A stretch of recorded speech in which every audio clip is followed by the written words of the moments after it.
Hi, and welcome to That Girl's Quilting Threads and Things. Today we're going to try a 4T's variation. Let's get started and we'll take it one stitch at a time. Okay, so I've got the fabrics picked out that I want to put in this block. It's a 4T's variation. I found it in a couple of different books. So, and our main color scheme is that patriotic color scheme of red, white, and blue. I like to keep it a little scrappy, so for my A block, for my white colors, I've outlined what I need to cut, but I'm going to vary those cuts throughout these different fabrics. Okay, so let's go ahead and get to cutting. So the first block that we're going to cut is going to come from this fabric here, and we need to get a 5 1/4 inch square. But in order to kind of save time for future projects, anything that's like a 5-inch block usually is cut to 5.5 inch. So I'm going to go ahead and make my first cut at 5.5 inches. And I have already been cutting on this fabric, so I know I've got a nice solid line on this side. So I'm going to go ahead and make my cut at 5.5 inches wide. What I don't use of this strip, I can use on future projects. All right. So there's that fabric. Now I need my 5 1/4, but I'm going to go ahead and continue to cut these down.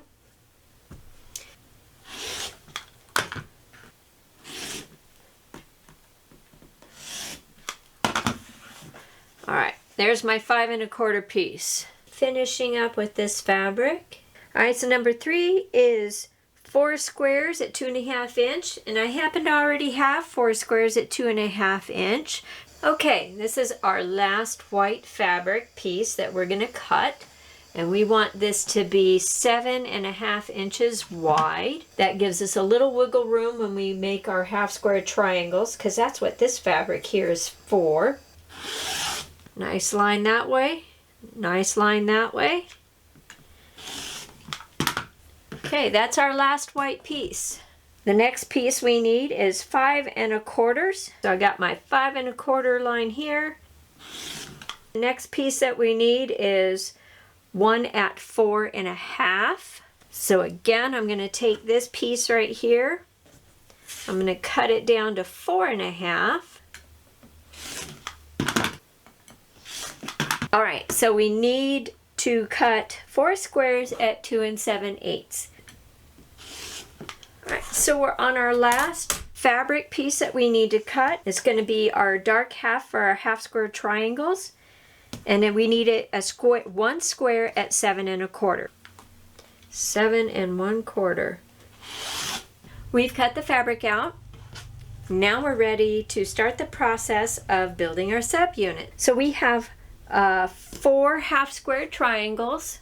All right, so all we have to do for that is we're going to make them 4 at a time, and we start by laying our dark blue and our white 7 1/4 inch squares right sides together, sewing 1/4 inch around the edge, and then we'll come back and we'll cut diagonal corner to corner, corner to corner, roll them open, press them, and have our half square triangles done. We've sewn that 1/4 inch seam allowance, so now it's time to go ahead and cut diagonal to diagonal, diagonal to diagonal.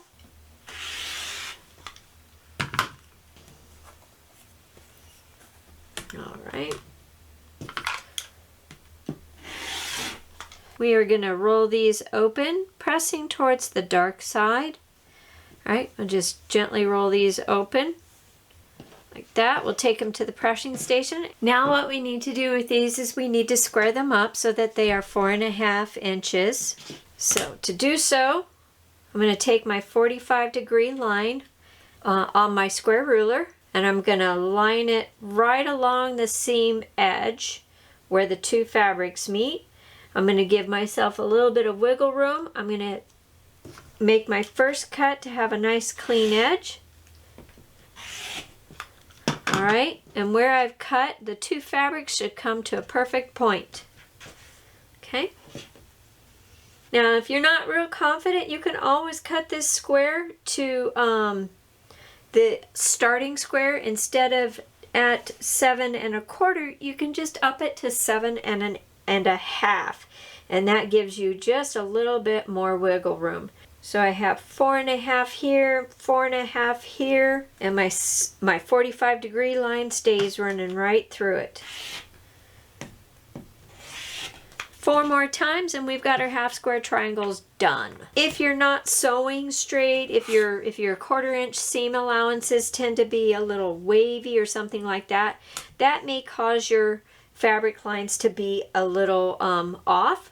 Also, making sure that you have a nice, good, solid cut when you cut your units out. So where those two, when you make that first cut, so you see how both of these fabrics literally go straight to the corner. It's not offset on this side or this side. That's what you're looking for. Now we're ready to do the centerpiece, and you're going to place 2 squares on top of your 4 1/2 inch square. You're going to pin these, and I recommend pinning towards the center. And if you're an experienced quilter or confidence quilter, you don't have to pin. Pinning is quilter's choice, whatever your confidence level allows you to do. We have the first part of our square and a square done. We're going to take it to the sewing machine, and we're going to sew a straight diagonal line from corner to corner. You can always draw a line from corner to corner. And then what we will do is, after we do that, we'll come back. We will cut the outer piece off. We'll flip this part over, and that will give us our first 2 corners. All right, so now we have our first 2 corners sewed on. All we need to do now is just cut 1/4 inch away from your seam allowance. Now, if you are comfortable enough and can work with the small pieces, you can sew a second line that's roughly a 1/2 inch away. You have yourself a free 1/2 inch triangle or 1 inch triangle to use on another project.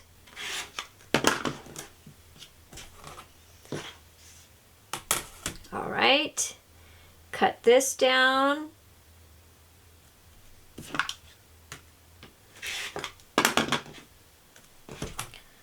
All right, so now we're going to take it to the pressing station. Press these open. First, give it a nice finger press. All right, repeating the process as before.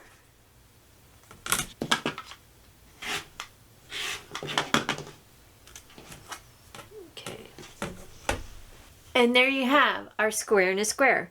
Now, just like the half square triangles, you do want to try square these up as well. We need this to be 4 1/2 by 4 1/2, and one of the ways is to have your 45-degree run on one line here, and the other one run along from corner to corner. All right, so we have very little wiggle room on this one. All right, so I've got a nice square line here, so squaring it up wherever she may be. And we have 1/4 inch all the way around for our seam allowance when we go to insert this into the block. We have 8 more units to do, and those units are our flying geese. So our flying geese, we are going to utilize the 4 at a time flying geese, no waste method. Okay, so we've already cut our 5 1/4 inch square.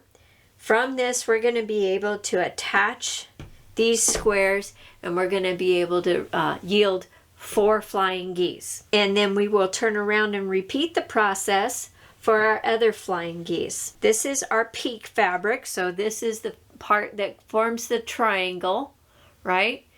And then these parts will form what is called the sky. So on your sky pieces, on your square, small square pieces, right? It's a good practice. Again, this is, quilter's choice, whatever your confidence level is, to draw two lines. You can either draw one center line down the middle, or you can draw two. I like to draw two. I use this great OmniGrid ruler. It's 1/2 inch wide, so it's 1/4 inch on either side. Corner to corner, draw my line on the right side, draw the line on the left side. Okay. Then the first square is just going to go like that. I'm going to pin it, and I've already drawn lines on all the others, so I'm going to turn around and I'm going to do the same thing. Now it's pinned, and we are going to take and sew a scant seam just on the inside of these two lines. So since we're doing 2 sets of flying geese, I'm going to go ahead and again get the other set of flying geese ready. So we have this one, which is our 5 1/4 inch fabric. I'm going to draw 2 lines. These are my stitching lines. Okay. I'm using just a generic friction pin, and what this will do is it draws a nice line, as you can see, onto the fabric. But when I go to press the fabric, the lines go away. So hopefully you can see that. We're just on the hair on the inside of that line with our stitching. And the reason is when you go to fold this fabric over, you can see that it takes up some of the real estate of your piece of fabric. So we do a scant 1/4 inch to kind of accommodate for that. So I'm going to give these a cut in half. This is our first step.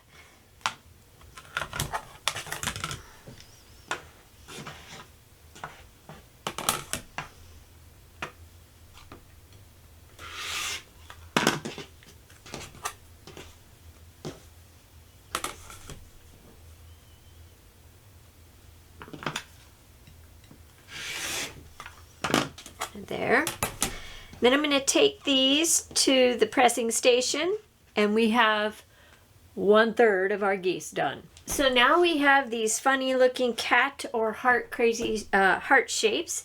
All right, so what we do here with each of these, again, we place our sky pieces, lining them up very carefully.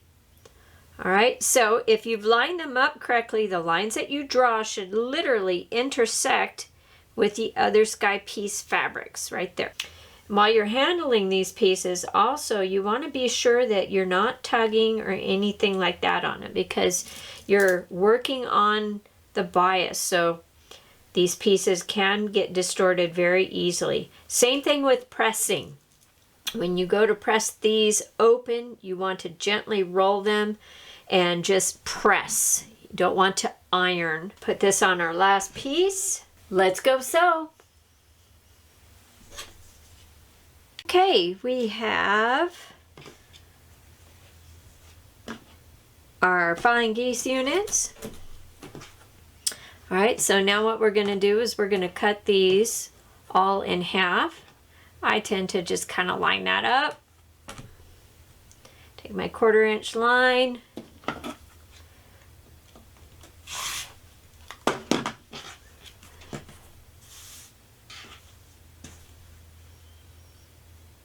Same with this one.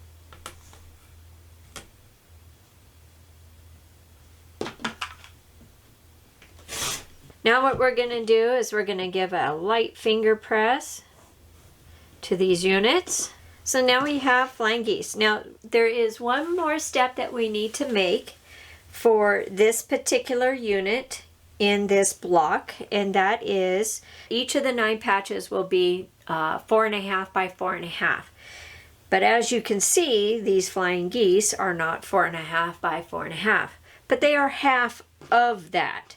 And so basically we will take these after we square them up. We'll take these and we'll put them together, and then we'll square them out to be 4.5 by 4.5. So to trim up the flying geese, 4.5 this way, 2.5 this way, because when we go to sew them together, they will make 4.5 by 4.5. So I can do just a comfort lining here and say 4.5 by 4.5. And what I'll do is I'm going to trim off these dog ears, and that is all I'm going to do. All right, because I will save the trimming for once these have all been put together. All right, that way I don't take away any seam allowance from where the peaks are. Okay, one down.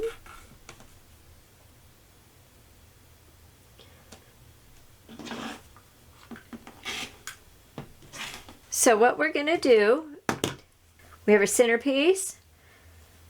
We have our outer pieces, our outer half square triangles.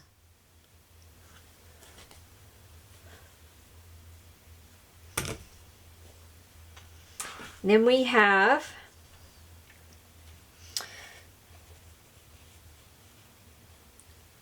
one set of flying geese.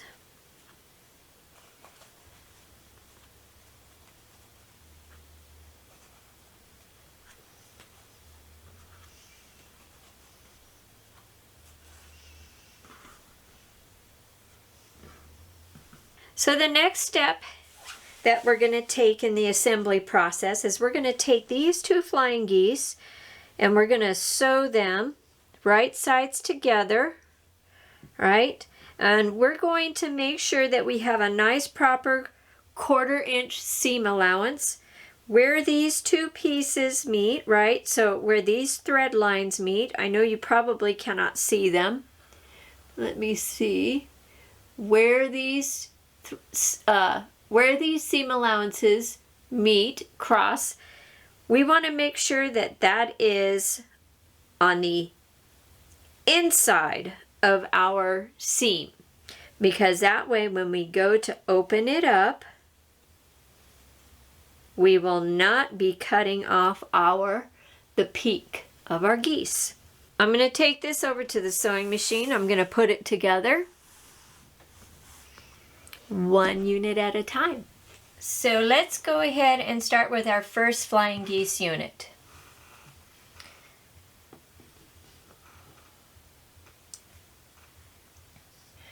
We're going to sew a careful 1/4 inch seam.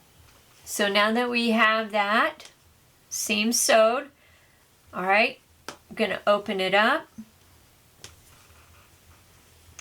Gonna press it, finger press it.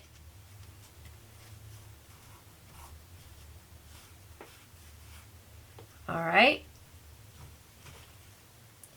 And there we have a nice point for our peak fabric. Okay, that will go there. That makes up that block. The next one we're gonna do is I'm just gonna go right around.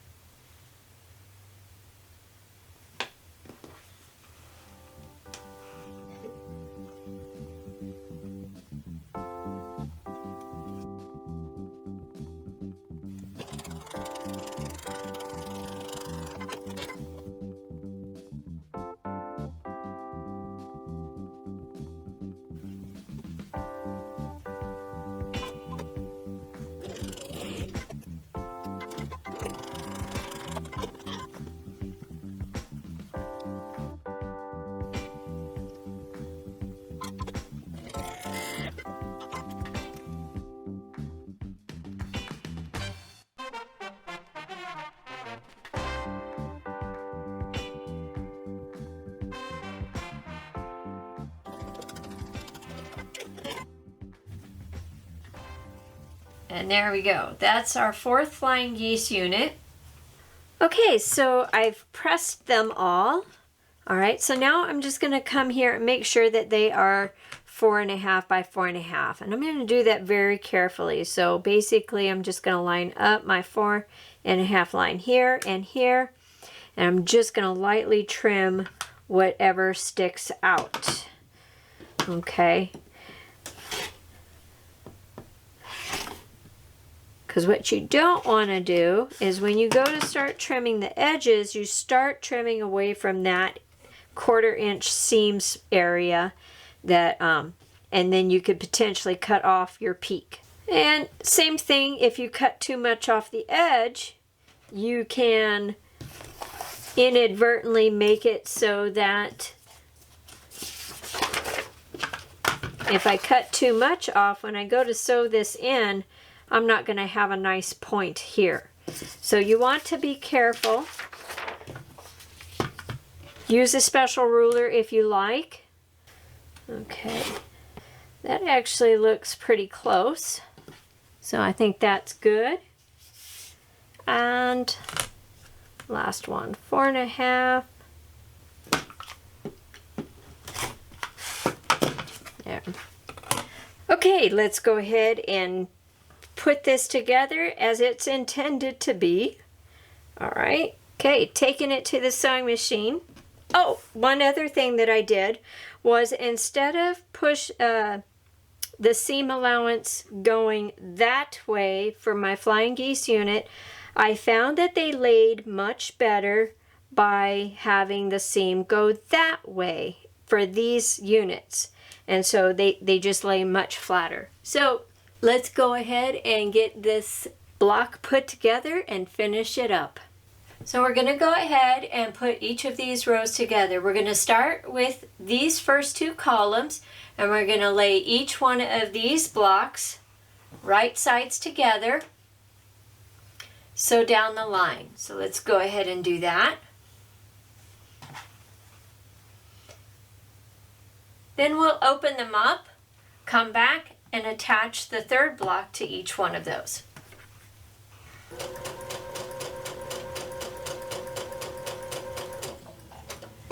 We'll just chain piece these.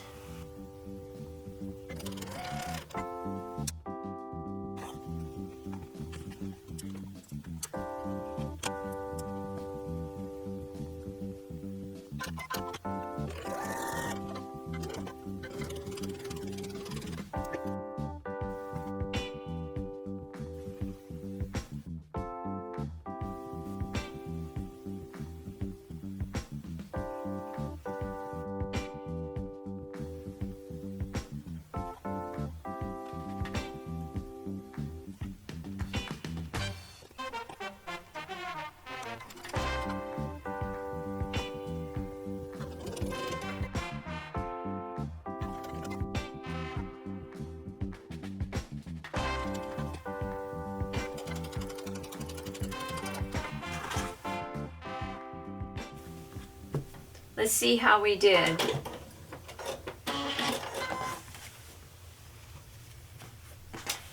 All right, so it looks like we still have both of our peaks, our points, they match nicely. Okay, let's go ahead and take these to the pressing station. So what we're probably gonna go towards the outer edge for these seams, inner edge for these seams, and outer edge for these seams, and that will help our rows nest nicely together. We have it back from the pressing station, and look at there, we've got some pretty nice looking points. All right, so now we're ready to go ahead and put our rows together. So we're going to start with this row here, making sure that our seams, we nest them together so they locked in and have nice crisp alignments.